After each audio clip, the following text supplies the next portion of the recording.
What is up, everyone, and welcome to episode number 47 of Project XTalk, an Xbox podcast. Remember, if you like Xbox or video games in general, make sure to join us live every Thursday on YouTube. If you can't catch us live, we post every Friday morning on your favorite podcast service. Find us there, like, share, subscribe, help us bring you a better podcast each and every week. A little housekeeping note here. Some of you might not know, but all of our previous YouTube exclusive only content that includes Pass or Play and Game Pass and Review, our gaming review series where we go through and review games. Those were previously only on YouTube. They are now going to be on all audio podcasts as well. So those will be rolling out to your audio feeds slowly, about a few weeks. So we don't want to overwhelm you. There is quite a bit. So look forward to those over the next couple of weeks if you're an audio listener. Other than that, I'm Kevin, aka the Muffin Mom. I'm your host as usual, and I am joined by Tom and Garrett. How are you guys doing? You haven't been on in a while. I'm good. I'm doing fine. Are you Garrett? Like I feel like you just been gone for a while. You know, it's like first you get the COVID, and then like a bunch of other stuff happens, and then you're stuck. You're just not coming. You're not coming anymore. I don't think you like us anymore. It's just, what is it, Garrett? Come on. Well, it's not you guys. It's life. Life is, well, I think we get one swear. Life's a bitch, right? It's just, it really, really is at times. And just like, you got to choose to go with the punches. Yeah, obviously you've been sick. Tom, you were on vacation. How was it? It was good, man. I needed it. It was relaxing. It was my 7th wedding anniversary. So, yeah, we went down to Cape Cod for a couple days. Never been down there. I don't know why. I've lived in the East Coast my entire life. It's only a 3-hour drive, and I never bothered driving that way. It's all right. I went to Cape Cod one time. I wasn't overly impressed when I went to Cape Cod. And I have this weird thing. Nobody else experienced this, but when I was on the beach in Cape Cod, all right, I don't like the sand. I hate the sand on the beach. It's mixed with like salt. It tore my feet all up. Like maybe I just have really sensitive feet, but this is a serious issue. Kind of put me off the whole ocean thing. I didn't even go in the ocean. I went there and I was like, ew, there's seaweed in here. And then, it tastes like ass. Like salt water doesn't taste good. I don't like it. I'm not going to go in there. I'm not going to go on the beach. And plus there were seagulls everywhere pooping all over the place. I'm like, nah, I'm good. Oh, yeah. Well, glad we got that. And I'm glad to have you guys back. Also, I got some exciting news.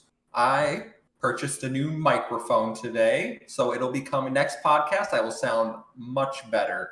I sound all right, but we're trying to improve the quality here. So everyone, look forward to a better sounding Kevin next week, and for all future videos, audio listenings. I'm doing this for you. I'm a man of the people, spending my hard-earned money so I sound clear and crisp. But the question is though, do you get a blue one like me? Or did you get I got a red one. Okay. I got a red one. Okay. I want to stay unique a little bit. You can have the red one. Enjoy it. I think I got a red one. No, maybe I got the black one because I did get the bundle for mine. So I don't think I got to pick my color actually. I think I might have got a black one, which is fine. I'm good with that. Kind of fit my aesthetic here, red and black. But anyway, time to get into the show. And as we do each and every week here on Project XTalk, we start each and every show by going around the room and asking one simple question. And that question is, what you playing? So, Tom, I haven't talked to you in so long. You've been on vacation, traveling. Have you had any time for gaming? What you been playing? Dude, I have not had any time for gaming at all. I brought my Switch over, and I was like, all right, I'm going to play this in between, like night sessions at the hotel.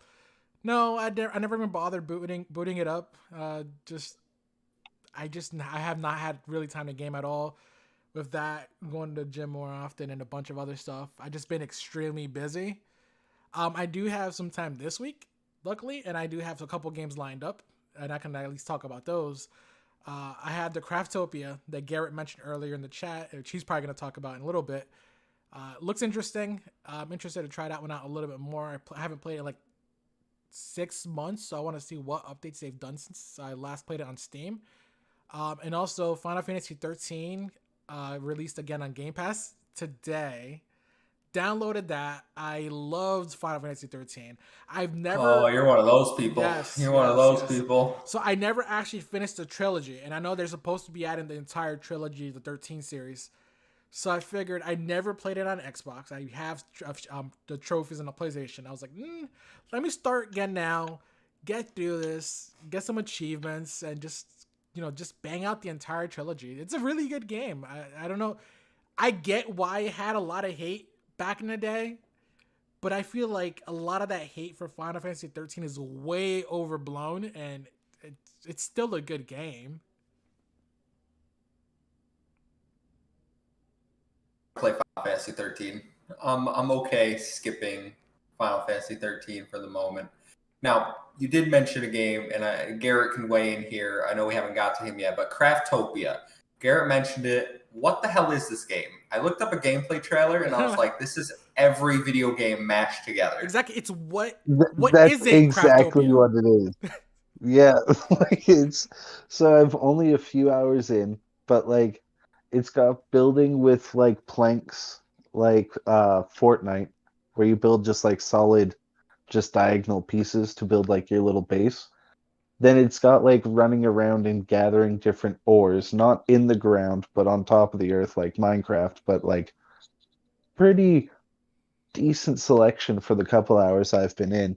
And then basically you get blamed. The story is you get blamed for humanity's downfall, and then you got to craft random things to appease the gods to move up forward to the next age. That seems to be the entire game so far.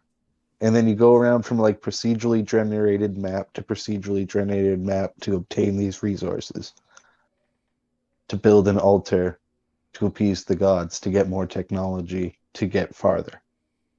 Okay. Yeah. So why does the combat look like Genshin Impact and Breath of the Wild? I saw some anime girls doing some Because spin that's moves. exactly what it is. I could even like drop off a cliff and like do a spinning pickaxe maneuver and break open boulders in one strike if you time it right. It's very it's very JRPG in the movements and at the attack, but yeah, it's a lot of different genres mashed into one. I'm very interested with it. Interesting. It might pull me off Minecraft for a couple of weeks. Speaking of JRPG, isn't there a huge one coming out this month? Isn't Tales of Arise coming out this month? Scarlet Nexus? Yeah, it Yeah, no, Tales of is. Arise, yeah. Yes. You know what? Final Fantasy might have to be put on hold if I don't beat it in time. Tales of Arise in next Friday, about a week. Okay, sick. Might come out Thursday night. It might be one of those, but we'll see what happens. But yes, Tales of Arise. There's a demo up right now. I love the demo. I played the demo. I'm all in. I mean, I was in before. Tales is my favorite series, but the demo sold me even more. It's so good. Does it carry progress over the demo? No, it's in the middle. It's just one of those like you get like a equipment thing that you can get for playing the game. But yeah, I'm super excited for Tales of Rise. It's gonna be my game of the year probably. I'll probably pre-order it on Amazon since they tend to release games a lot earlier sometimes. Like you get it a day before full. I'll try that. I'm excited. GameStop does that for me. Whenever I order something online for GameStop to mail to me, they always get it a day before it comes out. But like if you pre-order in store, it's like, yeah, you gotta come at 10 a.m. the day of. Yeah. No more releases. Garrett. Yeah. What's up? What have you been playing besides I've been Craftopia? yeah, I've been trying a whole bunch of different games this week. So it turns out that some beautiful genius found my dream job and made it a video game. It's called Firewatch. And it's like I've a heard of miss. Firewatch. Have you heard of it? Yes, I have. Yeah, and like don't get me wrong, like you get into it and it'd be like, but Garrett, you downloaded and deleted Call of the Sea in the time that we did a YouTube video. But this one has sprint and it's open world, so I could just navigate my own way around the whole map, right? And like it's very cool. And like honestly, that's what I was thinking of doing for my retirement. Just like doing that whole like because those things must be pretty cool in the future, right? Just like 30, 40 years, the Firewatch thing. You just be sitting up there with like Wi-Fi, playing games, looking out over the forest, making out your little meal. That would be so good. But other than that, like I played Psychonauts 2, did not get as far as you, but like as a platformer, it, it's just awesome. I do have to admit that there's like way too many of those little like the 3D painting things just everywhere. Yeah. Well, I mean, yeah, if Just that's all you, I would love to talk about Psychonauts 2 some more. You know, this is probably my current game of the year contender. I yeah, think like it's don't get me wrong, it's an amazing game, but it's just like, dude, I always go through rooms and I'll get to the end and I'll just look back just to double check and there'll always be like something in the top corner. It's like, God damn it. Mhm. Yeah. Don't So jump back. I played a lot of Psychonauts 2. I beat the game. I 100%ed it completely. I got all the achievements and I got every collectible, which you have to do in order to actually get all the achievements. Yeah, that's insanity. I am only like just after like the first, I'm guessing, brain connection scene when you're going into the game that I think I was vague enough. And Mhm. like there's been like 5 or 6 times I was just like, I'm not going back for you. So you can, after the game finishes, you can go back to every brain and replay them. Well, not replay them. You can Oh, just okay. go to, and it narrows down. It gives you certain sections. So like the figments are only in certain sections. So it really does make it a lot easier to go back and just like clean them up real quick. Um, Okay. yeah, How yeah. many So did you miss? I bet you're a pretty clean sweep kind of guy. yes, I got a few of the levels like completely the first time through. Like I just went slow, looked at around every corner. Some levels are specifically designed so you have to come back after you beat the game because Oh, okay.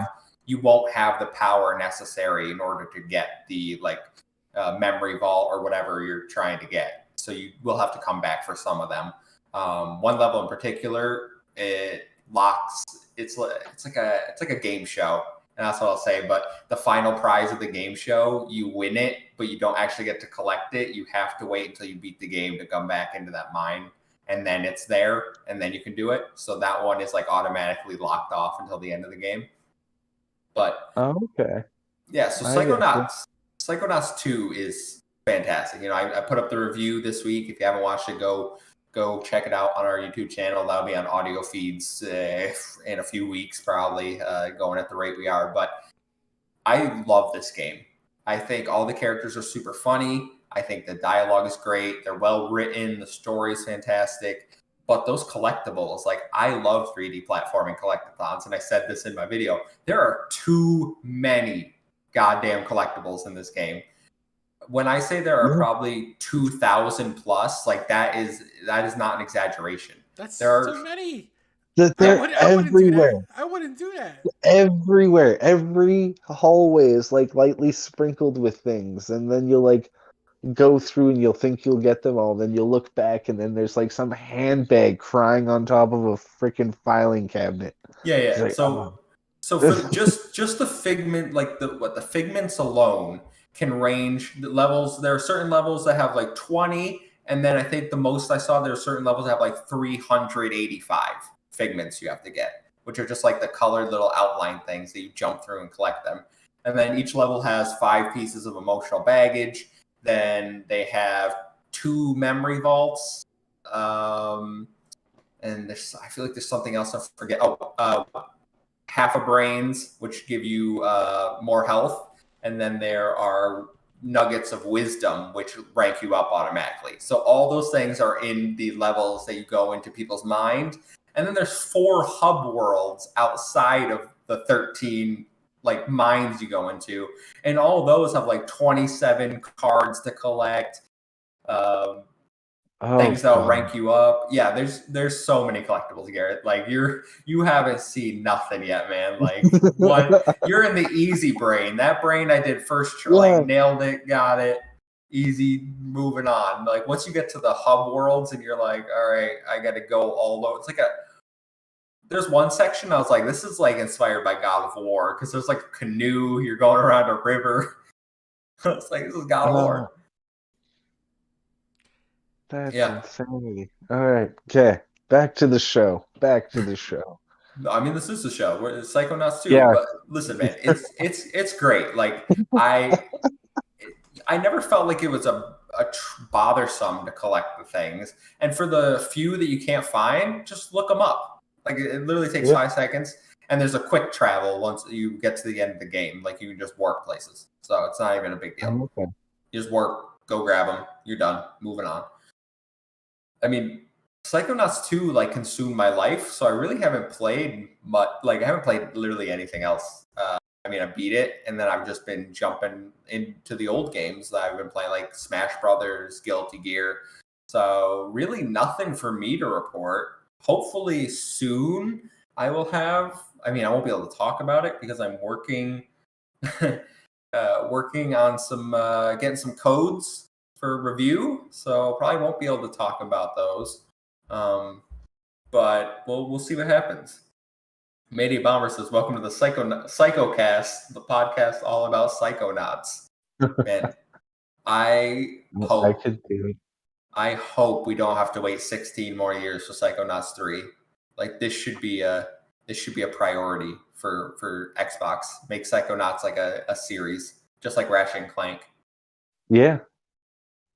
I 100% support that. Just next time, tone it down on the collectibles. That's my That's not gonna one happen. thing. Yeah, but we don't have to get all the collectibles. You know, it's just Kevin has the completionist mindset, and he's like out here to beat every game he plays, 100% or not play Yeah, at all. but it hurts in the chat when I see that 100%. I see it too damn often.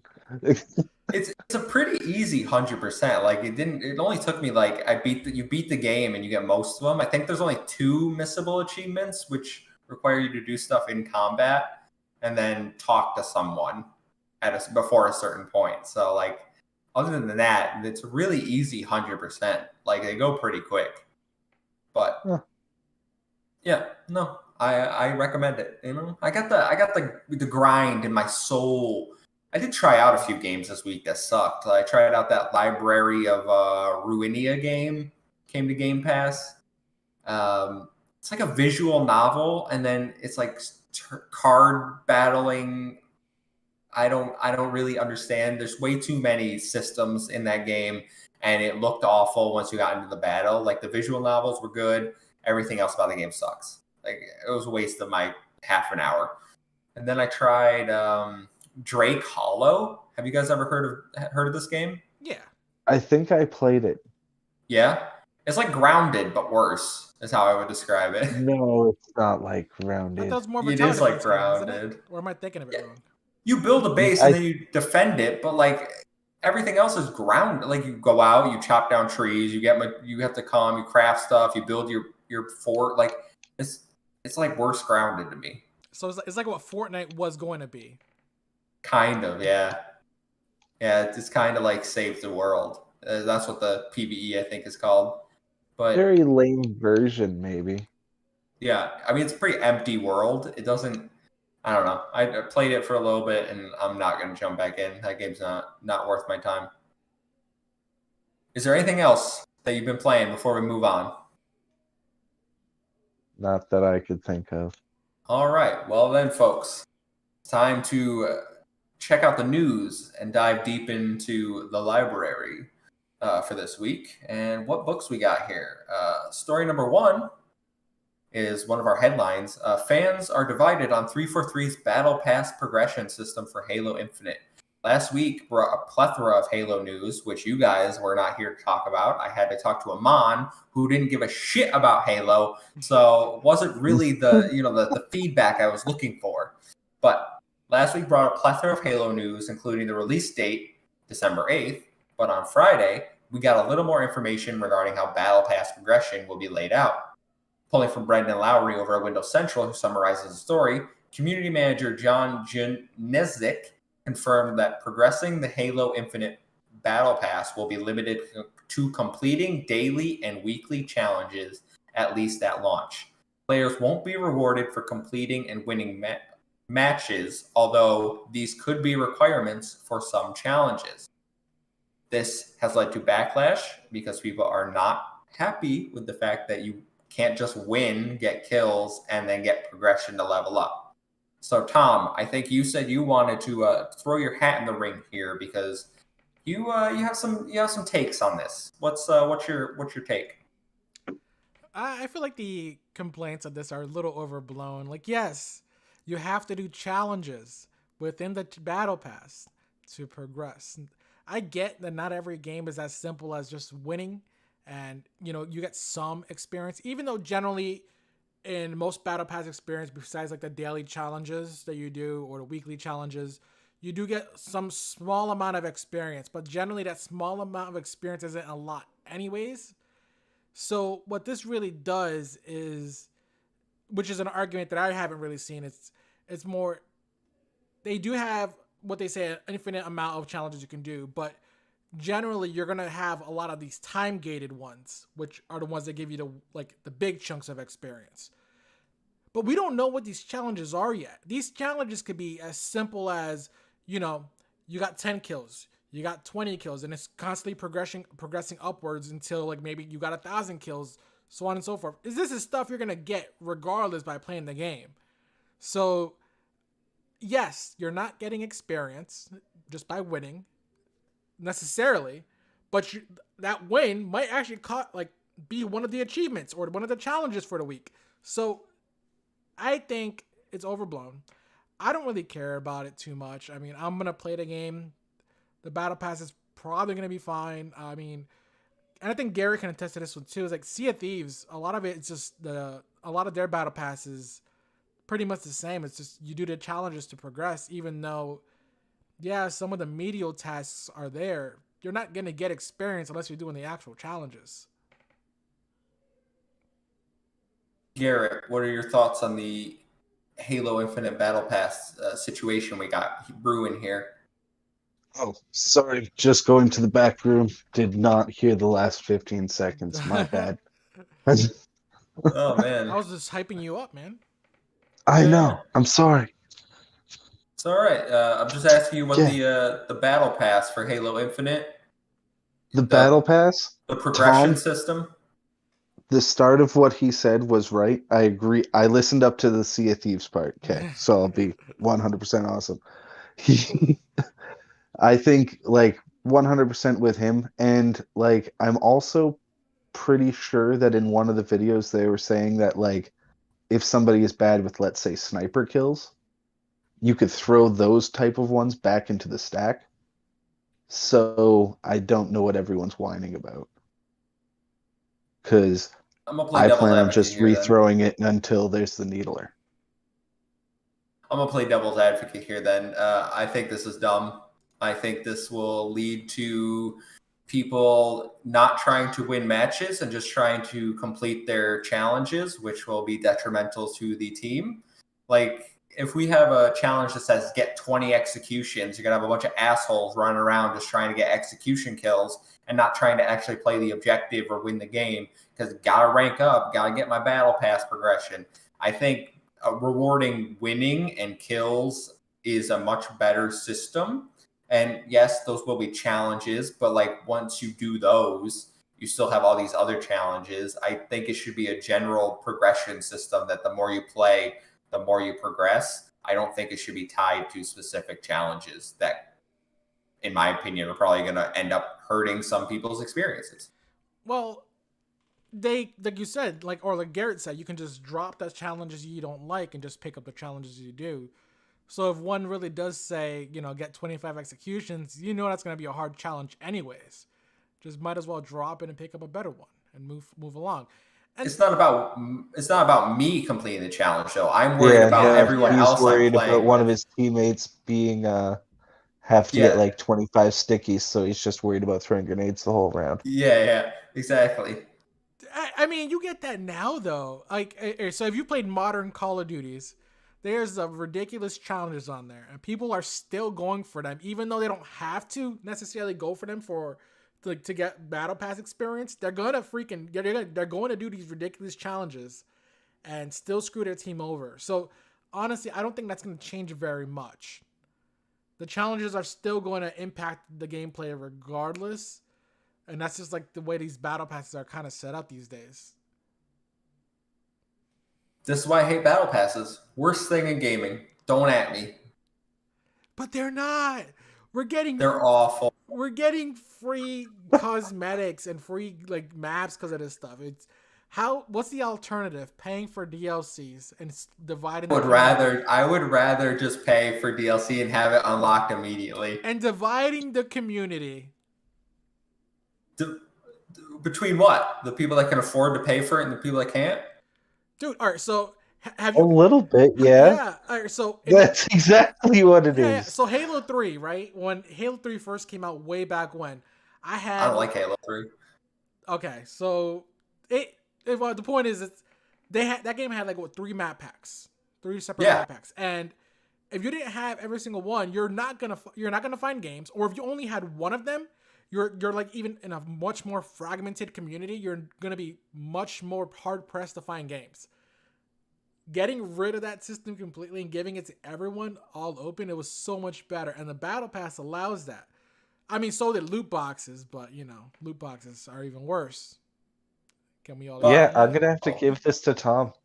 I'm sorry, man, but he made like a very good argument because I remember there was plenty of times that my buddies just like, I'll wait till the next round. Don't have that map. Right? So like this gets over the whole bunch of things. And like you just think in depth about this, right? Because there's gonna be like April Fool's funny ones, of course, right? And there's probably gonna be you have to teabag 5 people. And then to do that, you have to understand that a guy had to compute for probably a couple weeks what a proper teabag would be. And just sit back in satisfaction of that. That better be an achievement or a challenge. That has to. I think we should tweet at 343, make this a challenge, please. Some way. But I don't know. I still very much would rather buy content than have to grind for it and like just let me buy what I want and then play the game. But you can though. You can buy battle pass advancements if you really want it. Yeah. So that's an option. I thought can you buy advancements or I thought you could buy the battle pass but then you still have to earn everything. I've never seen a battle pass that doesn't let you buy skips. So I'm assuming this one would have the same thing. Now it is extremely expensive to do that. I'll put money in. I was gonna say. How expensive is that though? Like probably cheaper. Map packs are probably cheaper. I'm just saying. Give me some map packs. Give me some skins. Are the maps in the season pass? I thought that they were like once you get they're just for everybody and they're using the season pass to justify the freeness of it. Exactly. That's exactly what it is. Yeah. Like I don't plan on getting every battle pass. Every battle pass I've ever gotten in my life, I just skip forward to the 100 or the 50 marker and just see if it's worth it. I don't plan on getting any battle pass. Whatever the free ones are, that's what I'm going to be playing at. But but if they were like, yo, then we're gonna dropping look like a cool Spartan samurai, and you're not going to. Mm-hmm. If that's a paid battle pass, then yeah, you're right. I'm not going to do it. If they come out with one that's like, oh my god, I gotta have that, then maybe, but that's probably not gonna happen. I feel like battle passes just don't do that. Like, if you're gonna play a game, you always got to get the first 2 seasons, so then you see more an OG later on. Pokemon Unite lets me buy skins. That's what I want. Just let me buy the skin. If I want to be a big fat berry Snorlax, I can go buy the big fat berry Snorlax. Yeah, but then I don't know about the berry one. It's not as unique, like, oh, he worked his way up. I don't care about uniqueness. I care about looking how I want to look. Is this a fashion show? Can't. It kind of is. Like a little bit. Yeah, when I was playing Halo 3, like back in high school, I was like, oh, dude, that dude has Hayabusa with a samurai sword. That looks sick. Let's grind for that. It is a fashion show. You want to look like the best Spartan possible. No, I literally don't give a shit what anyone else looks like. Just let me look how I want to look. I will pay for that. Just give me the outfit, and other people can look how. So you don't compare with your friends when you queue up. I mean, Yes, but we usually just rag on each other. Like, oh, you look like garbage. But as long as I look good, as long as I think I look good, that's what matters. As long as I think I look good. I don't All care right, what I other guess people we look just like. got differing opinion. Yeah, we do. I look You more know? fly in my samurai shirt. I'm here to play the game. You guys are here to strut down the aisle. Don't worry, I'll flex my Spartan armor on you when the game launches. That's fine. Yeah. Probably. Well, we'll see how it plays out. I don't Speaking think. of like December 8th, that Yeah. and Dying Light on the same day, too damn busy. This the day before is Dying Light. Really? Yeah. But still, same 24 hours. Everyone's just going to switch their stuff over to New Zealand anyways and play early. I doubt they'll do. I doubt they'll let that happen for Halo. I bet Halo's a worldwide release. Yeah, it's probably locked like every other Game Pass game. Comes out Yeah. at some sort of random time. They haven't been like consistent. They're like, not consistent. Yeah, it's like These- 11 o'clock in the morning, maybe? No? 3 o'clock? No. Okay. Yeah, I think the Ascent was 1 p.m. in the afternoon Eastern time. 12 minutes was noon Eastern time. Flight Sim was like at, I think it came out like at 2 or 3. It was kind of late. I think it might have been 3. Yeah, there's no consistency to when Game Pass games drop worldwide. They're just random ass times. But we'll move on from that. Story number 2, and I kind of wish Aman was here because he's the only other football fan I know, and I mean football, soccer. Xbox is now the official gaming partner for England football teams, aka soccer for Americans. Announced via Xbox Wire, Xbox and the FA announced a new global partnership with Xbox becoming the official gaming partner for teams that include the men and women's English national team and the E-Lions, as well as Wembley Stadium and St. George's Park. I was going to ask you guys, what do you think this means? I don't think... I would say it's good if these teams were even notable that you just mentioned. Oh, what? Yeah, excuse me. They're definitely not like the top of the top that I'd be hearing about. England just almost won the Euros. Look, I'm just saying, I've never heard of those teams. You've never heard of the England national team? No, I haven't. But then again, I'm not a soccer fan. Like, That's right. I don't. Who likes to watch 2 hours of men kicking balls and not scoring once? They score. That's such a myth. Better than watching 4 hours of commercials. Flip out. American football is like, oh, here's a tackle. Oh, he's hurt. Commercial. They threw a pass. Commercial. 4 hours later, 13-7. Great. Awesome. Love it. I don't really watch that anyways. I just watch basketball. Oh, man. I can tear basketball apart. They don't have a lot of commercials. No, they don't have a lot of commercials. I just don't understand, like, a team wins 120 to 118. Like, you just had the ball last. You didn't fucking beat anyone. Like, you had the ball last. Good job. That is not how it is a lot of the times. And actually, I don't even want to get into a basketball argument right now. This isn't a basketball podcast. Oh, Mania Bomb. We're probably the same people who watch 9 hours of 2 guys playing catch, baseball, smashing. Yeah, that's a dumb sport too. That is a really boring sport. I 100% agree with you. Garrett's like Americans in sports. No, he's thinking right. Hey, you took the words literally. I guess just hockey. No, we got like hockey and lacrosse. And Canadian Lacrosse is a big thing. Lacrosse is barely a professional sport here. Like, and like rugby has been on a weird surge for the last few years. I don't know why. I've just been seeing it a lot more places for some inexplicable reason. Don't know why. Yeah, rugby's big in like Australia and the UK. Yeah, but I thought that was it. I didn't think it was a Canadian thing, but the last few years I've just been noticing just a lot more of it.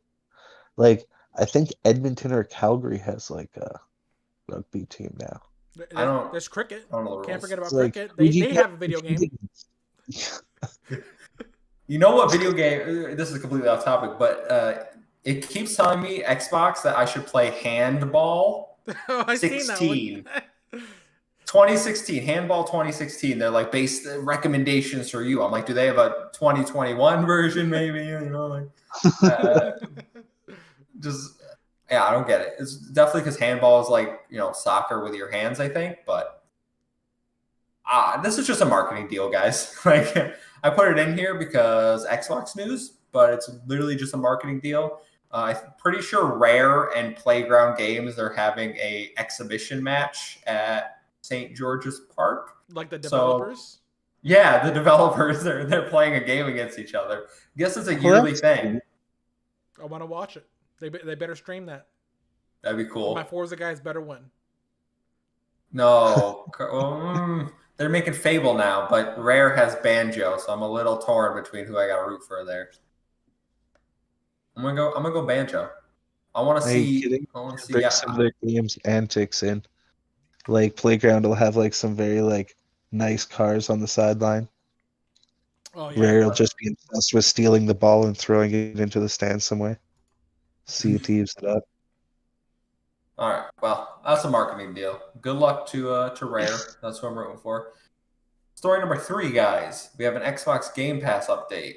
As we do twice a month here, we want to make sure that you know what's coming to Xbox Game Pass.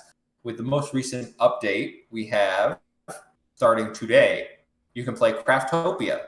You can play Final Fantasy 13. You can play Signs of the Sojourner.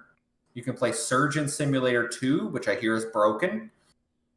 You can play on September 7th, Crown Trick. September 9th adds Breath Edge, Nuclear Throne, and The Artful Escape. These are all console and PC, with Craftopia, Breath Edge, Signs of the Sojourner, and Surgeon Simulator 2 also coming to cloud. Anything tickling your fancy here, guys? How is just Craftopia? Well, yeah, and Final Fantasy 13, which we both talked about earlier, pretty much. But yeah, how is we already covered our games. Yeah, it was like we're playing the games that are already on the Game Pass. We're gonna... How is Surgeon Simulator 2 broken? Like, I've played the first one, and I just thought the controls are shit. So is it just the controls are still shit? And no, from what I'm seeing online, it doesn't load. You just get stuck in an endless loading screen. So people are now calling it Waiting Room Simulator 2. You might die. You might die waiting. So, I mean, I didn't really expect much. There's nothing in this list that I care about in the slightest. I know The Artful Escape is that game from Annapurna that looks ridiculous. Like, you become like a rock and roll god in some sort of acid trip, it looks like. Yeah, but like I can't. The visuals is really nice. Yeah, it does look nice, but it's not my type of game. I'm sure someone out there will love it, but I really hope the second half of this month is a little better.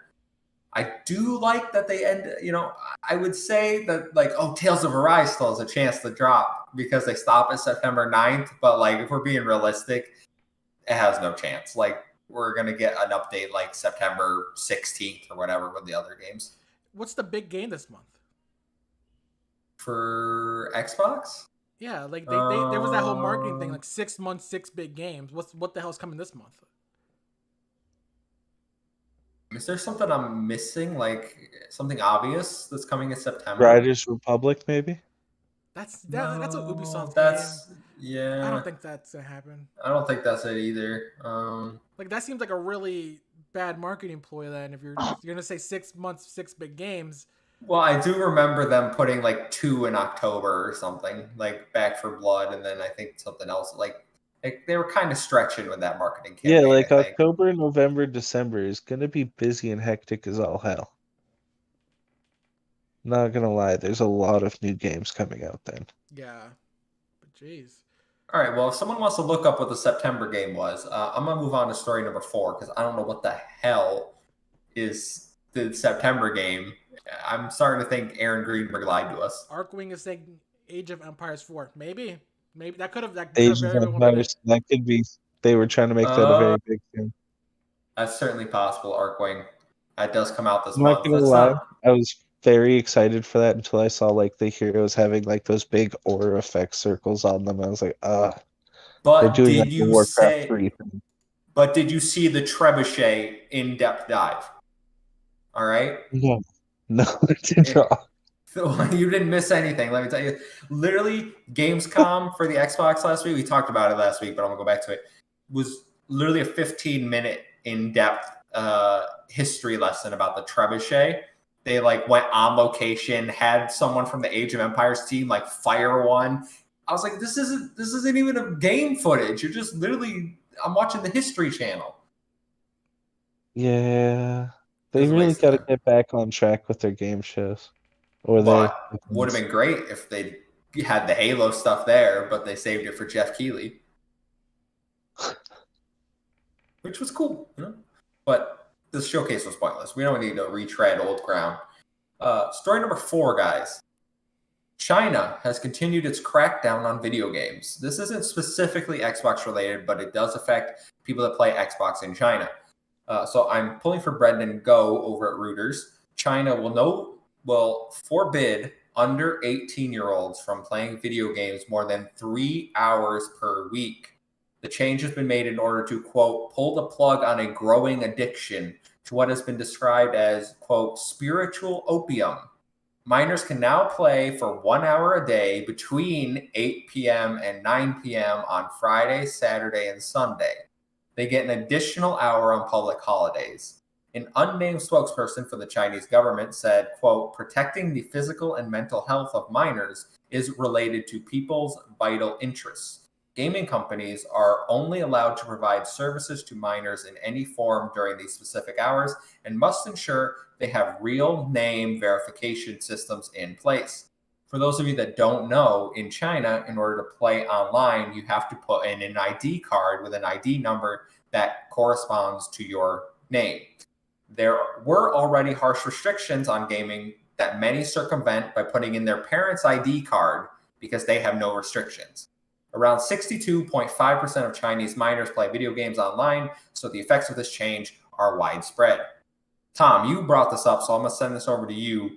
What are you thinking here? God, what is wrong with China? It's like they always give something new. It's just the way it is. Yeah, I sent this over, and initially it looks like when I looked a little bit deeper into it, they already had some sort of restrictions. I believe it might have been like no more than 3 hours a day or something like that. So it was much higher, and that's more reasonable, I guess. But like, you know, having any restriction at all, I mean, that's kind of Man, they stupid. must hate lobbies. Yeah. I'm queuing up. Why isn't the game starting? This is wasting my game time. Hurry the fuck up. uh, Going nuts. no, it's a terrible idea. I have no idea why they would do this, and I feel bad for the gamers out there that have to, you know, like go out of the way, like you said, to use their parents' ID cards just to actually get their game times in. Because honestly, I mean, what are you gonna do from 8 to 9? That's one is a very specific time frame, so that's gonna cause a lot of different issues. It's gonna be we can only play from 8 to 9, so that's when the server load is gonna be much higher. Good luck playing a game like in good quality with no lag, because that's gonna be a huge spike within that time frame. So you're gonna be lagging. You can, I don't know, man. I have no idea. Like, is there gonna be more hackers because they're not gonna be good at the game anymore? So they're just gonna like ruin everyone else's day. Esports, growing esports over there in China. They're only going to be playing an hour a day. How are they going to get good and become viable and be like on an esports stage, like in like fighting games, for example, League of Legends or Smash? Probably not. A lot of these younger gamers are going to just pretty much be pushed out of even being part of esports, I feel, since they're not going to be as perspective, like, you know, people to play this stuff. Because at that point, they're going to be playing when they're like, what, 18, 19? But you have responsibilities now, so you're still not gonna really have time to like get good anyways. I don't know, dude. To me, this is just like a whole stupid story, and it shouldn't be a fucking thing. And if this was me growing up in China, I would be like, Mom, I'm sorry, I love you. I'm getting the hell out of this country. I'm gonna pack up. I'm packing up my shoes. I'm gonna take a boat to Japan. You're not gonna see me ever again. I'm sorry. Garrett, thoughts? I'm devil's advocating here Okay. hard. Okay. What? No, you're not. Go ahead. Be a mon for the episode. Well, no, I'm not doing it in that way, but I'm extremely fascinated what the effects of this is going to be in 1, 2 years. Because I've always wondered, as like our entire generations and generations preceding us have just like went to gaming, and I've just always had that in the back of my mind. It's like, what if we just force switched a large populace off? I think it's atrocious that they're doing it to all of friggin' China. But like, maybe if there was like another country that was along the same lines, or like a region that they experimented in first. I'm really interested with the data that's going to come out of this. There is But yeah, that's my 2 cents. there's one more take I wanted to bring up before. I know you probably have something to say. No, go for it. Go for it. So we know Tencent, and Tencent's greedy, and they're buying every company. So what one thing I foresee happening from this is massive profit loss in China, and generally tend to have been mostly hands off with their Western companies, and not trying to make them as mega pay to win as possible, like they are in China, for example. Um, a lot of the games that we have out here in the West, they also have them in China, but they have to make them in different formats, and they monetize the hell out of those specific ones. Now that it's going to be this profit loss in Tencent, are we going to be incentivizing them to try to fuck us over in the West because China got fucked over? Ooh, So, see, speaking this of is a very good Tencent, thought. if we want to talk about Tencent before I go into this, they've already seen their stock plummet, along with I forget the other major Chinese gaming developer over there, but their stock plummeted a few weeks ago when it was called spiritual opium, and the Chinese government were kind of pushing back. So it's already taken quite a big dive. I think it dropped like 20 that day. It went from like 70 something a share to 50. I remember a few weeks ago, but yeah, Wow. yeah. So yeah, they're hurting. They're not doing. They're not. I mean, they're fine, but yeah, made a bomber. 10 cent stock dropped a lot when this was said a few weeks ago, and then it officially happened. But they are the Chinese Communist Party. Yeah, I mean, this is garbage. I mean, there's no really way to go around it. Like, this is just communist China controlling the population, like they know to do. They make people disappear for speaking out. I just read an article. They literally just erased a movie star from existence. One of the famous actresses over there. She had to flee the country, and now any mention that she ever existed on the Chinese internet has been wiped from existence. So this is what they do. They control their people with Oh yeah. ridiculous restrictions.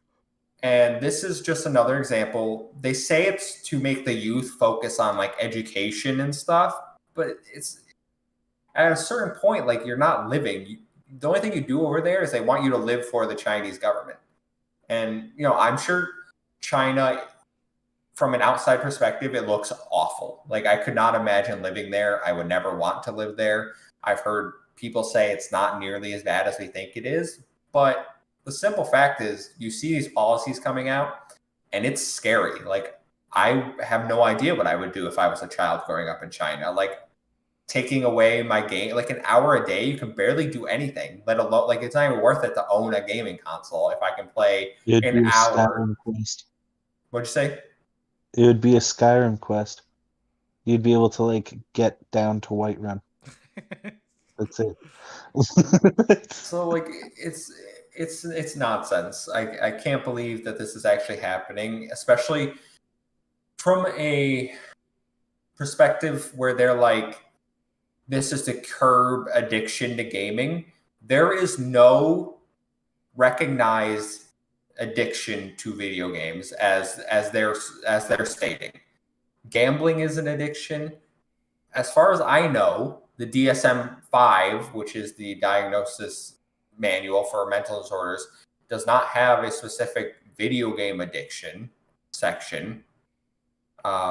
Maybe the revised one has something along the lines, but I think addiction only happens when it interferes with your life. I don't think children's lives are being interfered by playing 3 hours a day. Like, what else do they have to do? I They're will jump in and play devil's advocate then. okay. Interfering with life. So no, I can see it. and I understand there might not be like a full term or like a fully diagnosed or like in the books of addiction for video gaming. Well, I mean, when I was growing up and when I was in high school, like, dude, I'm talking, I was like mega addicted to RuneScape. Like, I'm talking, I did 12 to 15 hours a day, not doing homework. It was literally waking up, going to school, coming back home, and doing another 12 to 15 fucking hours. And it, Gotta mind them wrong. so, so yeah, I got on my kill some cows, bury their bones. Uh, yeah, I mean, I I believe that gaming addiction can most definitely be a thing. It's just a different kind of addiction. It's not a widespread issue though. Like you hear random stories about I played World of Warcraft for 46 hours Exactly. straight Yes, and shit my pants. and that's what I agree with. It's not a big thing. If you get stuck into that loop, sure, but I feel like the majority of people aren't there. They're not. That's not them. If gaming was such an addictive habit that we had to classify it in the same realm as gambling, as I mean, I can't even think of drugs. Yeah. Yeah. Then yes, I understand. Like, because those things will interfere with you going to work, having relationships. These are children we're talking about. Their parents are there to parent them. They're the ones that should be setting the restrictions. They're the ones that should be being like, you've played an hour and a half, 2 hours today, time for homework, making sure they get all this shit done. It's not up to the government to come in and be like, you're allowed 1 hour. Don't you dare break it, or we will find you and arrest you. You'll be gone. You'll be gone from existence. It's just another fucked up story. I really don't know what else to say. I think your point about esports is great, considering League of Legends is huge in China, especially like a lot of young talent comes up. I can see it hurting them. Will they try to find some way? Like, what team in the League of Legends is going to be like, I'm going to take a shot on this kid. He can play 3 hours a week. Exactly. That's the whole grind that practice out. Oh, this guy's he looks like a good prospect. He made it to like bronze rank. He's playing 1 hour a week, 3 hours a week. Yeah, I just see it as it's not. I can't see it as being good for the esports over there, which is unfortunate. I mean, a lot of the younger talents now that are playing, this is gonna hurt them a lot. So I mean, I see them probably having to like get imported to different countries just to like override this restriction entirely. Certainly possible. Well, we'll see what happens. We probably won't see. I doubt we'll hear any stories about how bad it is over there. Like, they're not going to let that shit get out. So, rest in peace, China, and your video game industry. Story number 5, guys. Time for a goodie, an oldie. Cyberpunk. All right. Is CD Projekt Red about to fall short again? Calling from Andy Robinson over at VGC, who says Cyberpunk developer cannot guarantee next-gen versions will make it out this year. While still targeted for 2021, CD Projekt Red can't guarantee the next-gen versions will release in 2021. Revealed in a recent shareholder update, executive said the target is to release the next-gen version later this year. At the same time, keeping in mind the lessons we have learned during the past year and taking into account that this project still remains in development, we can't say with full certainty production schedule will not change.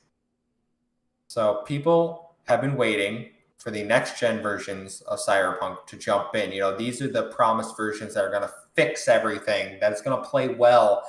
Base PS4 players are finally going to get to experience to it without one car on the road for 4 miles and one NPC over here. Actual crowd depth. Maybe not this year though. What do you think, Tom? Throw it over to you first. Okay, you want to go first? I feel like I always talk a lot, and then you have nothing to say. All right. Me, to be honest, I'm a little depressed. Depressed? Why? Because I thought it was coming, man. I thought it was gonna come. I had my little lineup set up. It was gonna be great. September, I was gonna replay Cyberpunk because I was hoping that it was gonna come out for like in the next 2 weeks here. Then like October. God, why? Why is it that whenever I had a good speech or a good riff on, I forget the game for October? Back for Well, Blood. moving on. November, it was Jurassic Park's coming out, and then December, Dying Light and Halo. We're coming into a great fall. Hold up. And Hold up. Jurassic Park? the You Jurassic, care about Dude, the. yeah, I am low-key so excited for that game. that's the Tycoon game, right? We just Yeah, the one it's released on hands Game down Pass a the couple best months ago. It's Tycoon the next game. one. Yeah, Yeah. Have you not ever played it? it's on Game Pass, dude. Try it out. Yeah. Listen, I saw the images and the recent trailer at Gamescom. Didn't look very good. So I'm gonna be honest. all right. So this is like completely off topic, but the graphics in those kind of games, I feel like aren't really a big deal because you're gonna be building a mega park with a lot of these different Yeah. dinosaurs. Like you So if they make see a it, lot of if it they make it zoomed like out, extremely but then- detailed, it's gonna be just laggy as hell, or they're gonna have to restrict the size of the park. So Yeah. try it out, dude. It's Oh, fun. Just try it. I watched out like the extended trailer on that game last week. Like, oh God, they got so much that they added to that game. I'm super excited for it. But Cyberpunk though, right? Cyberpunk though.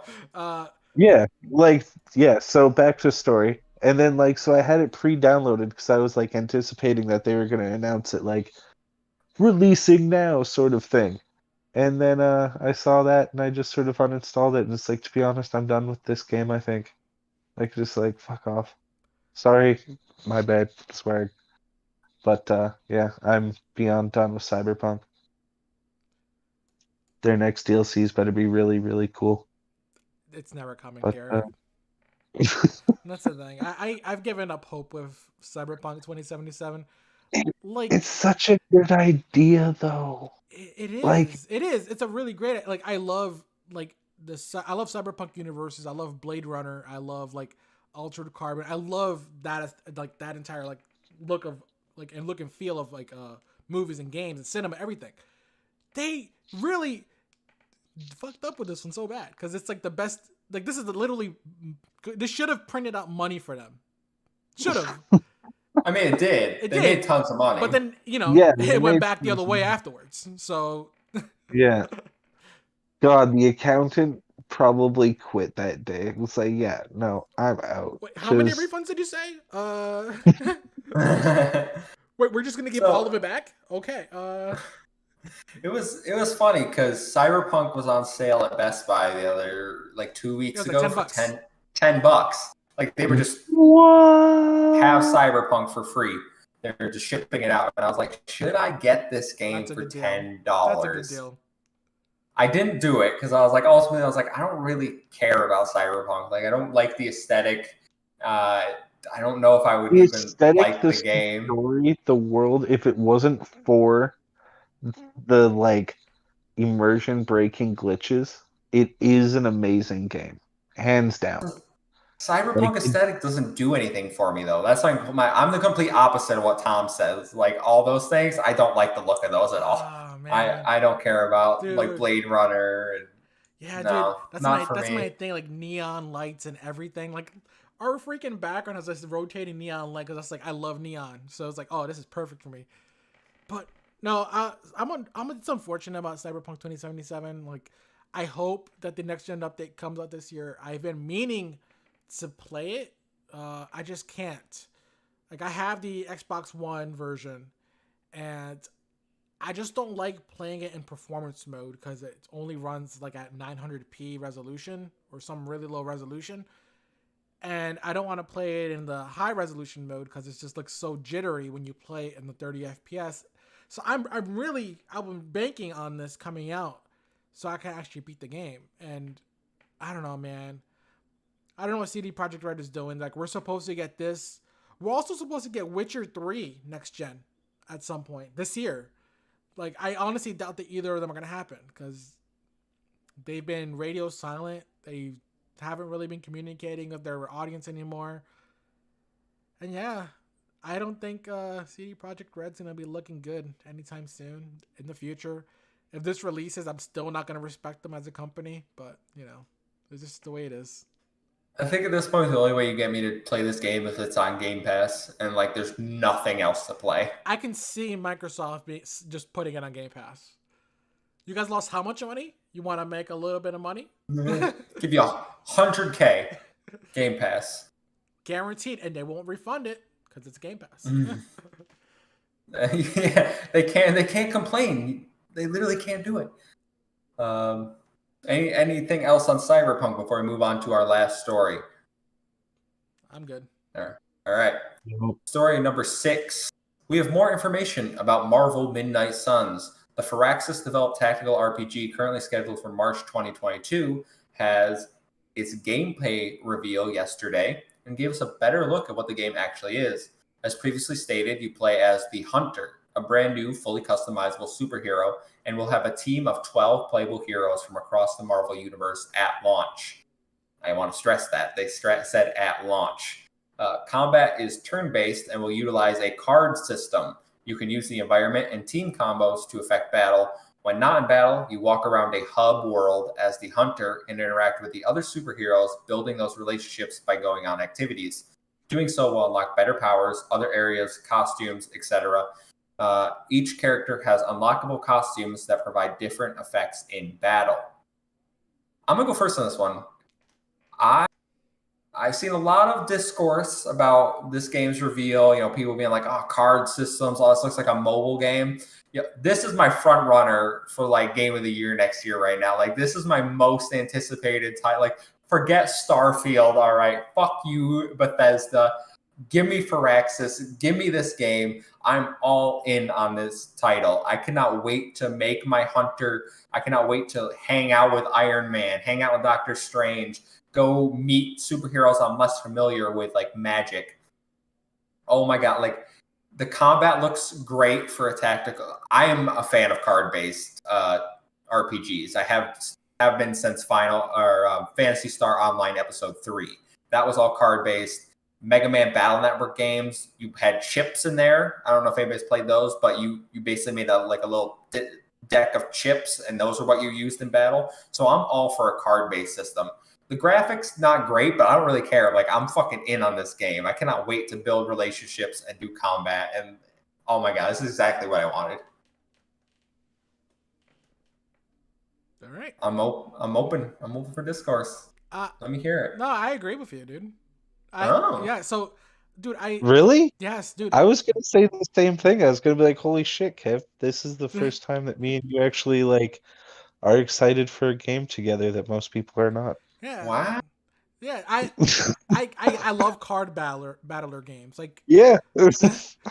so one of To my be honest, I watched it and I reminisced about Marvel Ultimate Alliance a yes, little dude, bit, and I was Ultimate like, Alliance "Oh, is sick, and card-based Marvel there's Alliance." Like, I'm down for that completely. yes, and like it just all right. So 12 heroes is a lot at launch, by the way. That is a lot compared to the Avengers game.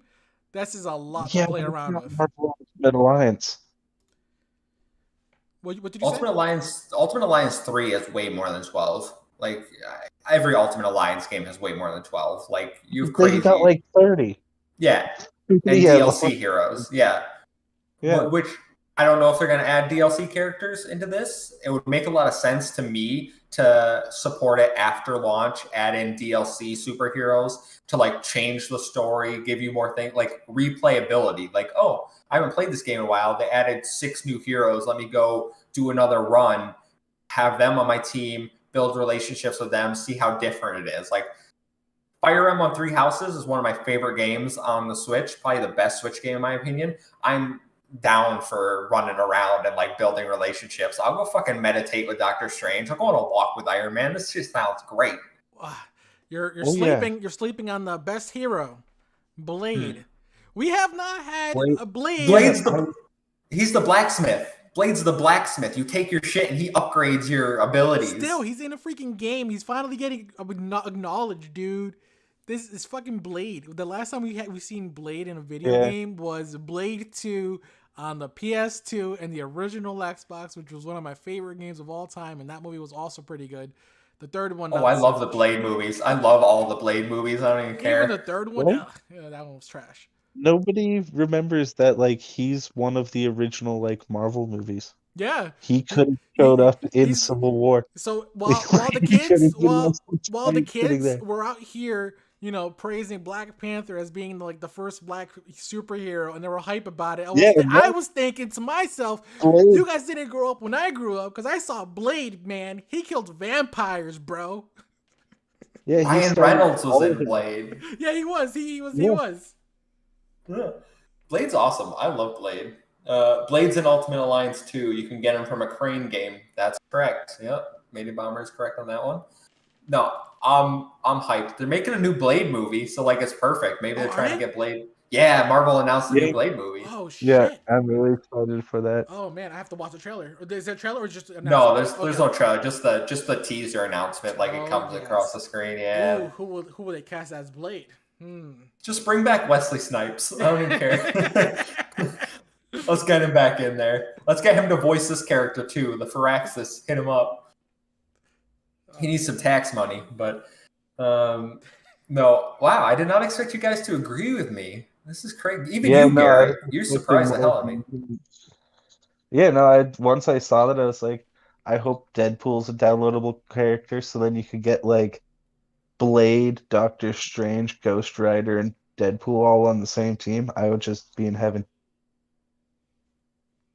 I think you're the most surprising to me because like you don't care about superheroes, right? Like, well, you guys mainly just bring up DC, and I just like hate Batman. Okay, I just like this guy right here. Okay. Yeah, like even Tony Stark, I think did a way better interpretation of rich person gone superhero. Like it's just Batman is just a fundamentally corrupt, horrible individual in every way of the word. Wow, he hates Batman. I outlandishly hate him. I don't know. That's a take. Okay, well that's cool. March 2022, guys, we'll be playing this game. Not a new take. I've riffed on him plenty of times.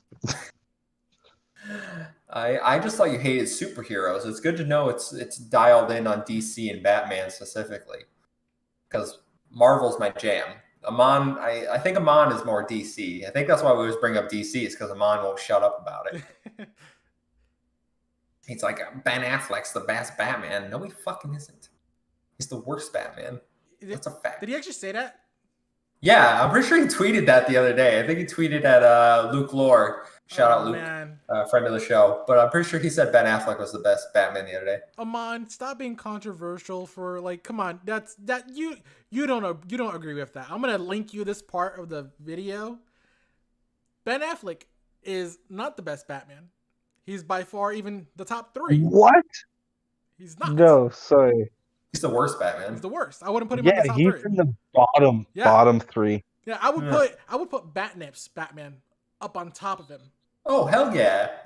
Lego Batman, great. Yeah, even Lego Batman. Yeah, Lego Batman's way better than Ben Affleck Batman. Way better. Yeah.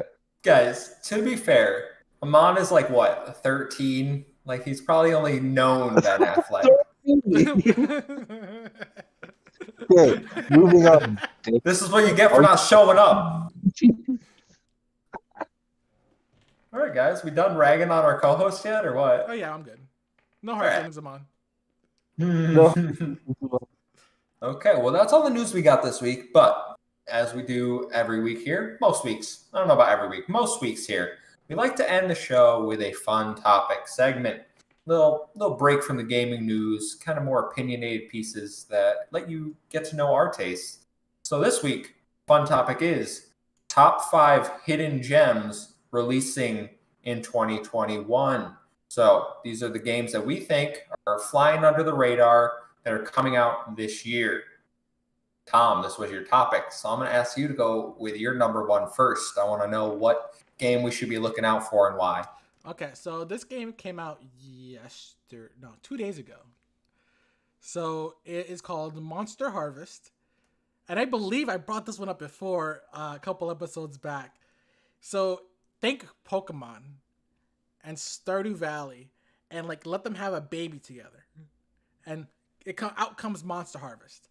This game looks super sick. It's actually getting mixed reviews right now. It had a buggy start. Way to sell me on it. I'm not. I'm gonna be honest with you. It had a Yeah, bumpy you've start. had these issues.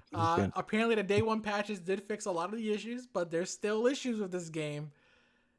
But I think it might not necessarily be something you have to pick up right this moment. Just let them patch it out a little bit more and pick this one up, dude. Like I know you hate Stardew Valley. You don't like life simulators for whatever reason. I don't know why he doesn't like it, guys. He's weird. You know, we live life. Life video games in theory should be fun. Farming should be fun. Battling. Oh, hold up. Life ain't fun. Why would a video game about life be more fun? Because it's a different life that's not your life.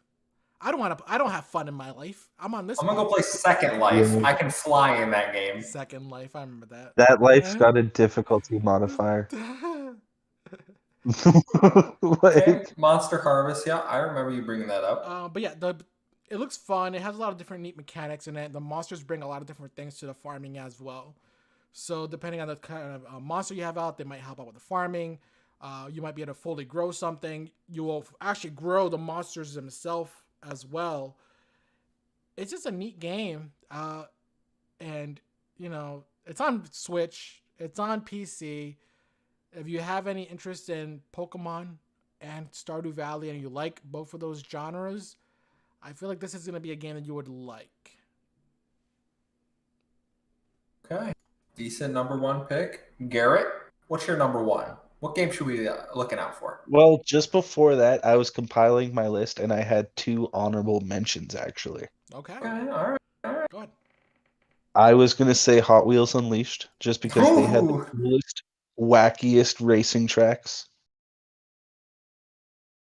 Like nobody's been talking about it. I think I'm going to play it for sure. It's like one of the few racing games that's like I'll do some loop-de-loops. Ain't under the And then radar. the other one is actually the Dark Pictures Anthology or Anthology.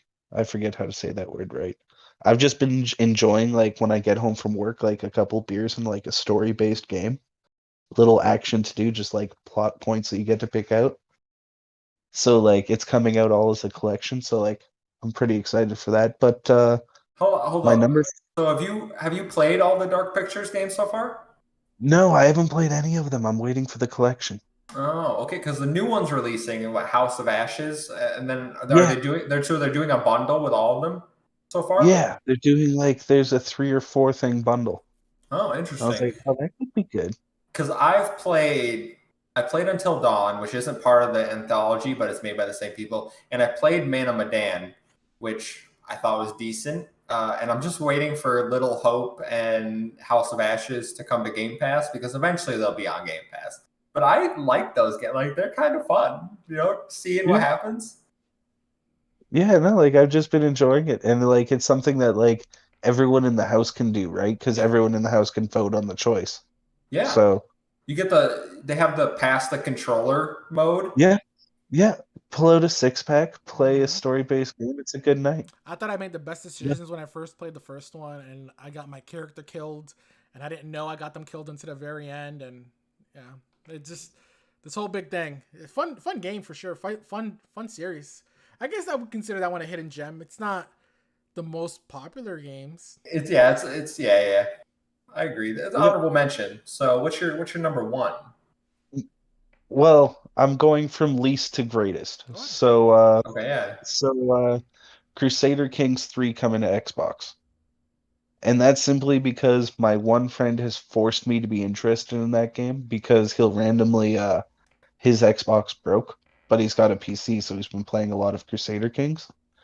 And for like 6 months now, he'll just come into the chat and tell us all, like, we're all a king or duke or something in his world, and he'll tell us all what our king cells have been doing.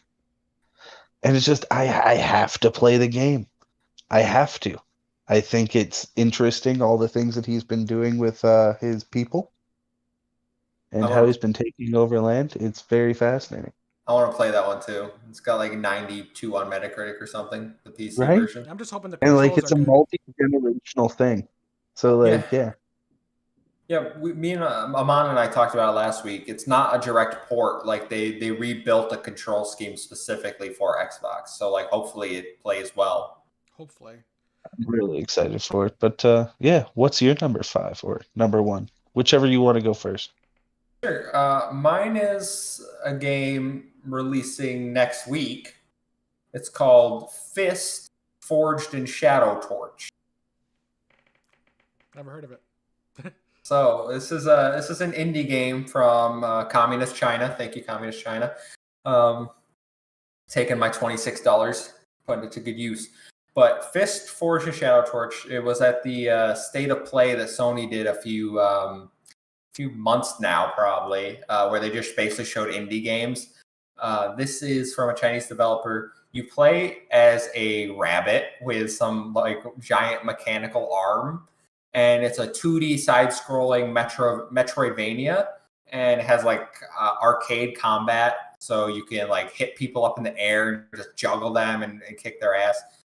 I think it looks really good. Like the graphics are really nice for an indie game. The combat looks smooth, and it's got a rabbit protagonist, and I'm all about supporting the animal protagonists. People might say I'm a furry, but like I don't subscribe to that. But yeah, I'm super pumped. Got it pre-ordered. Pretty excited. I don't know when I'll get to it because Tales of Arise is 3 days later, and that's going to consume my life. But it's sitting there waiting for me. I think more people should check it out, especially if you want to pre-order it. It's got a PS Plus discount right now. All right. Number two, Tom. So this is another one I've brought up before. I'm trying to get the games that I've brought up before out of the way first, before I get into the more niche titles, I guess. So this one is Last Epoch, or Epoch. I don't even know how you pronounce the name of the game. Uh, If it's EPOCH, it's Epic. then it's Last Epic, I guess, because that's exactly how it's spelled, and I had no idea, and I should have probably put it in Google before I looked like a I jackass on stream. I don't know why it's pronounced that, but I am 99% sure that you pronounce it Epic. I'll take your word for it. um, yeah, I guess Last Epic, by the way. It's an ARPG. You can really compare it a lot to Diablo. Diablo 2 more so, I would say. It's a little bit darker in that regard. And I'm just super interested in this game. The amount of content that this game has been pumping out. So this is currently an early access game. And they're supposed to have a full release. This year. They were supposed to also have a full release last year. So I felt like it suits this list because it's technically supposed to come out this year. There's just so much to do with it. I feel like if you love ARPGs, this game's really streamlined. The graphics are really nice. The effects are really nice. The character builds are also really good. There's no multiplayer just yet. That's supposed to be coming out, I believe, next month.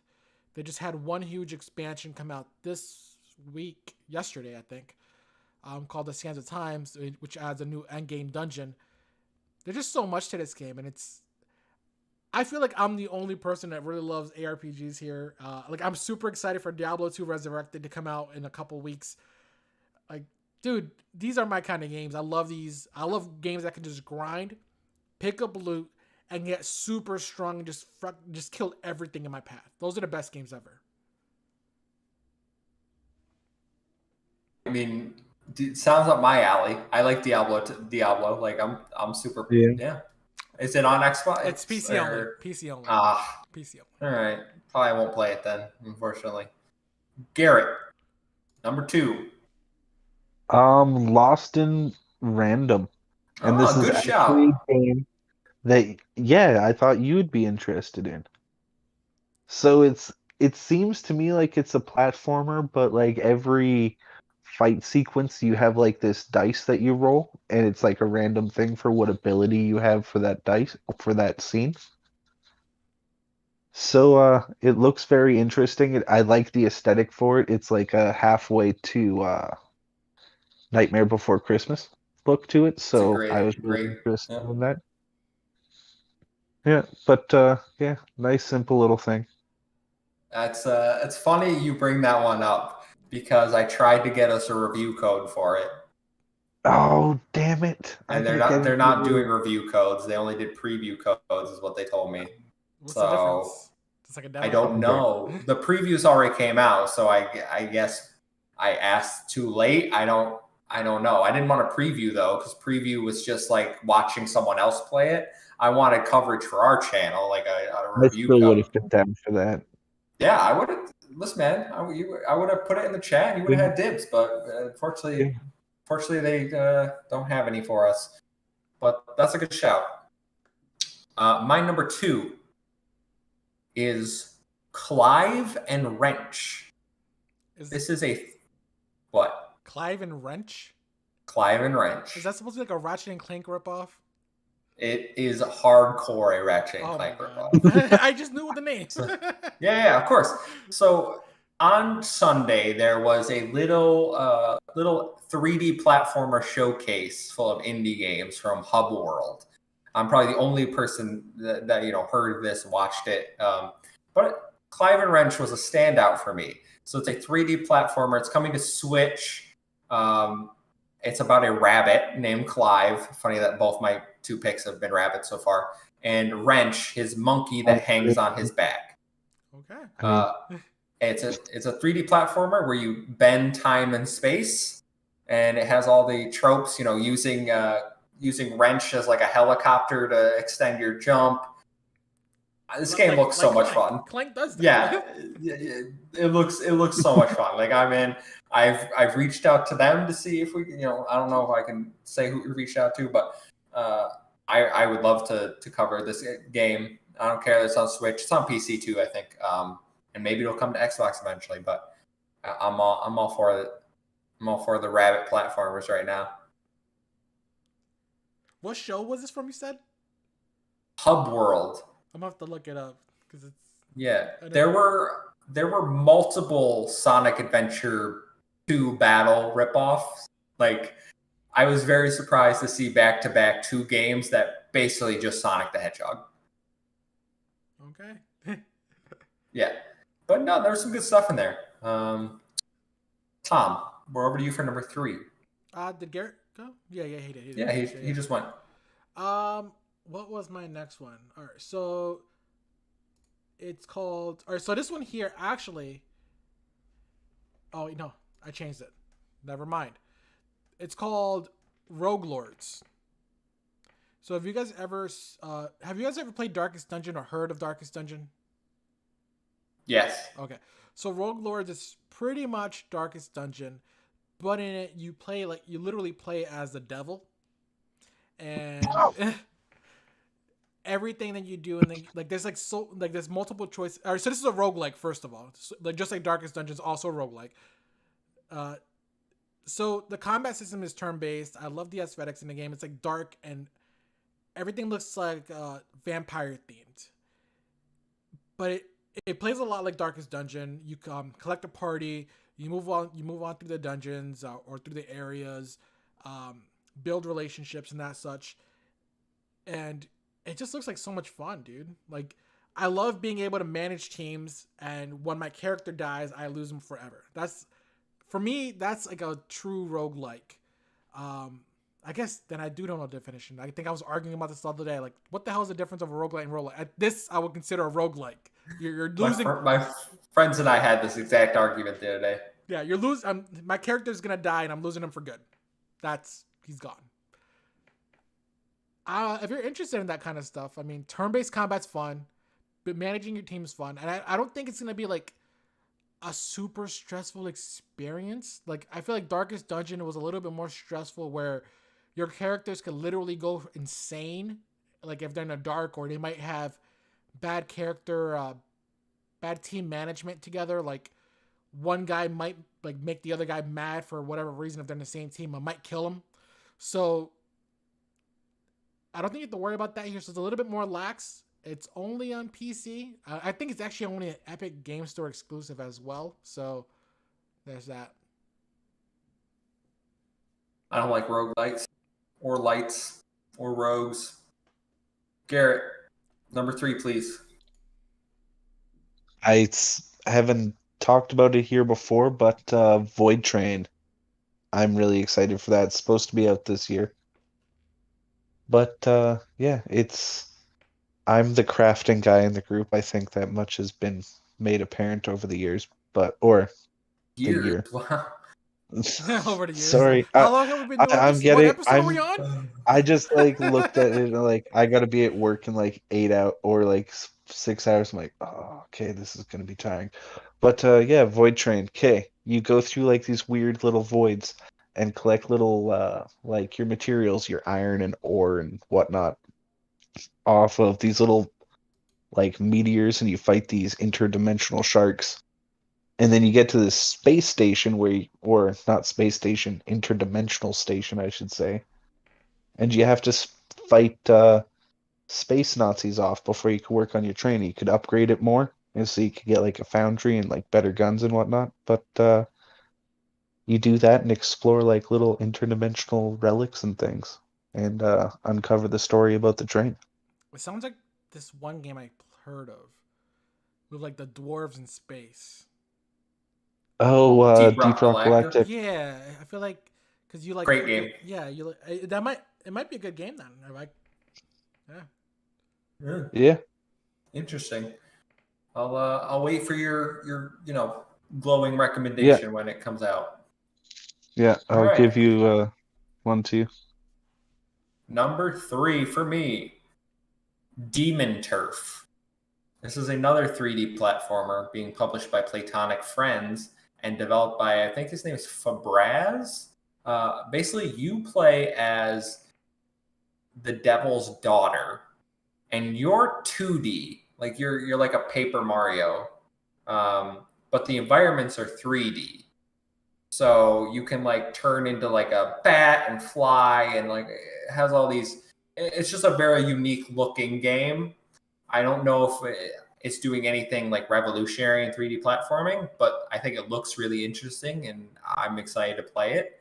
It's supposed to be coming out this year. Hopefully, we get to do some coverage for that, but we will find out. Yeah, so excited. That's also in that Hub World showcase, but I knew about it from the ID at Xbox showcase like 4 months or back in March. It's been a while. It's been a while. All right, Tom, this is my go. Um, my what is this fourth game? Yeah, fourth game. It's called Ember Knights. This one is an action cooperative rogue light. Pretty much, if you ever played games like Binding of Isaac or Enter the Gungeon, I think you'll be just right at home here. So you play like a little fire creature, and you have basic stuff like you have swords, you pick up items, kill monsters. It's pretty much the typical roguelite loop that we get. Hidden passages ways. Don't die, restart your run, repeat. Looks fun. Interested in it. Comes out later this year. I think maybe this month. I don't think they gave an official release date just yet, but it's supposed to be fall this year. did you play Hades yet? So I have not even booted it up. So I beat it on the Switch though. Oh, okay. Yeah, I beat it before it came out on Game Pass, but I figured I didn't want to wait anymore. I'll probably play it on Xbox because I like achievements. Maybe, I don't know. Fair. I'm just saying you seem very into the roguelites, rogue, I don't know, Yeah, diet soda. Garrett, number 4, if you would, my good sir. Talked about it earlier on in this show, Jurassic World Evolution. I mean, I Man, shit am on I it, so excited. definitely. Yeah. Dude, I don't know why you're shitting on it. As far as park simulators go, and I'm talking about like SimCity, Frostpunk, Surviving Mars. What's another few on top of my head? there was that Just roller like coaster one that anything came in out. that roller coaster, just as like sim or park city, some sim management, it is top tier, number one. And like in the little help or the little videos that showed what changed in it, like Tom, did you play number one at all?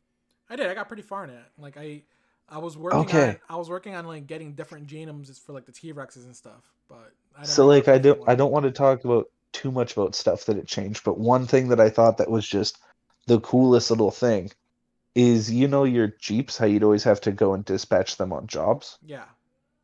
You could just tag them from which enclosures to check, and they'll just do everything that they need to do in there. So it automates it. Yeah, it automates a lot of the processes from number one, but a few of the things it got rid of, so like you can't just break up a dinosaur fight with just throwing up a gate anymore. Because buildings used to be instantaneous in number one, and number two they take time. But yeah, they just changed a whole lot, and you could get aquatic animals and flying ones. And I can't wait for my zoo to break down with those type of things. So yeah. Well, you enjoy that one. I don't think I'm gonna pay $60 for it. I'll wait till it comes on Game Oh, Pass one day. I will for sure. Game Pass, baby. All right, my turn. We're coming down to the last few selections here. I'm going to go with the Anacrusis. I think I talked about this one. It was revealed back at the Xbox showcase. This is a Left 4 Dead style game, but in space. It's made by some people that actually worked on Left 4 Dead. They went and formed their own studio. This is like a 70s-esque kind of vibe going on, like with the main characters, but like instead of zombies, it's aliens in space. You get little like you have to defend like a crystal that you walk around with you through the levels. I don't think it looks like the most polished of this genre, especially with like Back 4 Blood coming out. But I think that this is launching on Game Pass. I think it's gonna be a lot of fun, especially if you like these types of games. PvE with your friends. I mean, Aliens Fireteam's doing well, so clearly you don't need to be the best game to get a player base, because that game's rough from what I've heard. But yeah, the Anacrusis. All right, Garrett. Now it's your turn. Oh no, Oh, is it my turn? it's your turn, Tom. This is my last one. Yeah. Yeah. Yeah. Oh man. So Yeah, we flew through this. Yeah. So my last game is Bus Simulator. Oh, fuck off. Oh god damn it. Why do you do this? So if you ever played a game like Euro Truck Simulator or No. American Truck, dude. All right, No. so you guys don't know what you're missing. You guys really don't know what you're missing. Sometimes just Do like, they have interesting conversations on the bus? well, I don't know. Like, not I don't know. You're just a bus driver, dude. You just drive the bus? You just There's drive. not even witty conversation. There's not even some subplot Well, with a you play it, sociopath you at go certain ahead, spots. go through, make money, upgrade your bus by taking the different routes throughout this various really good looking cities this time around. It's just fun, relaxing games. Like, dude. So I'm surprised Tom, you. stop it. I'm surprised you, by the way, don't like these kind of games. Like, so you're like our resident stoner. So Yeah. these kind of chill experiences definitely seems like it's right up your alley. Like at the beginning of the show, like I am playing a game where I am just a fire watch ranger. So Exactly. like So, yeah, don't get me wrong, but it's you play those games But there's for the interesting progression. But there's conversation. progression. There's progression. What, you get a nicer bus with more seats? Yes, exactly. And you make more money. And like if you, like I said, if you played Euro Truck Simulator or American Truck Simulator, those games are way better than this by far. Like you upgrade your rigs, drive across America, so fun at 60 miles per hour down a highway, hoping you don't hit someone, get a speeding ticket, take a couple hours drive until you get there. It's a blast. It is a blast. Sometimes. Take defensive driving, do your insurance bill, get the whole experience. Yeah. You're Go home, there argue really with is, the though, wife by the way. over There some really rum. is. I can't. No. I don't do simulator games. I can do that shit in real life. At least I didn't say Lawnmower Simulator that came out on Xbox a couple days ago. Come on. Dude, I saw that. No. Why? The only person that I can see buying this is somebody who lives in a very nice condo, and the only thing left that they don't have is a yard. Huh, I wish I had a yard. I'm gonna go mow in the game. Look, the hedges. I trimmed them. Right? That's exactly the demographic. I don't know who the demographic is. Garrett, number 5. My number 5 spot is Atomic Heart. Okay. Is that coming out? I thought that was 2022. I thought it was late 2021. Like I looked at a few sites and I saw 2 that said 2021 and 1 that said 2022. So I was like, popular vote, people. But yeah, no. There's just something about a Russian BioShock spinoff that just sounds so amazing. And from the little gameplay videos that I saw there, just like the environment and the weapons, they sort of look Dying Lightish, like you just sort of cobble them together with whatever you could find. Looks a little It looks like spooky. Yeah. it's going to be a lot of environmental fun. Yeah. You've talked about this one before too, so like I know you're legit excited for this. Yeah, Yeah, we like saw this on the showcase. I, Yeah. I really like the BioShock with the environments. The environment shooting really made it next level for me.